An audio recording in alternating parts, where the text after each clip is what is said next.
Hello, Hawkeyes, and welcome back to another edition of Concise Advice. I'm Sam, a peer advisor at the Pomerantz Career Center. And I'm Madelyn, also a peer advisor at the Pomerantz Career Center. For today's video, we're talking about how remote interviews differ from in-person ones and how you can succeed at them. Remote interviews don't typically happen in person with an interviewer, but instead over the phone or with live video. Typically, an interview like this is very early on in the interview process, so that recruiters can get an understanding of who you are before they choose to bring you into the office. Even though the format is different, you should still treat them as a normal in-person interview. Just like any interview, you will want to be sure that you prepare, have your resume reviewed and updated by the Pomerantz Career Center, and be sure you are familiar with the company, job description, and requirements that you are interviewing for.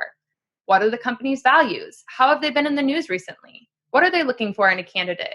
And how are you going to express that you have the experiences and strengths that they want? After you've prepared and done your research, you'll be ready for the interview itself. Let's first start with phone interviews. For these, you will want to make sure that you are in a quiet room without any distractions. You will also want to make sure that your phone battery is charged and that you have good service so that you stay connected. Because it may seem a little awkward to do an interview over the phone, you should pretend as though it was in person. Sit up straight and smile throughout the interview as if you were actually there. Even go as far as wearing what you would to an in-person interview. If you'd like, it can even help to stand up during the phone interview, especially if you're nervous. Now that we've talked about phone interviews, let's touch on virtual interviews. The only difference between the two is that you and the recruiter will actually see each other with a virtual interview. The interviewer should provide you with all the information you need to connect with them successfully, so just make sure that you know the technology that will be used and how to troubleshoot problems ahead of time. Have your phone close but silenced, just in case you need to call in because of internet problems.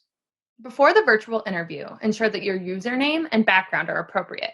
For your attire, we recommend that you dress professionally. Cover your shoulders, wear a suit if you have one, and don't wear a shirt that's cut too low. It's much better to overdress than to underdress. During the interview, try to look at the camera at the top of your screen instead of the person on the screen.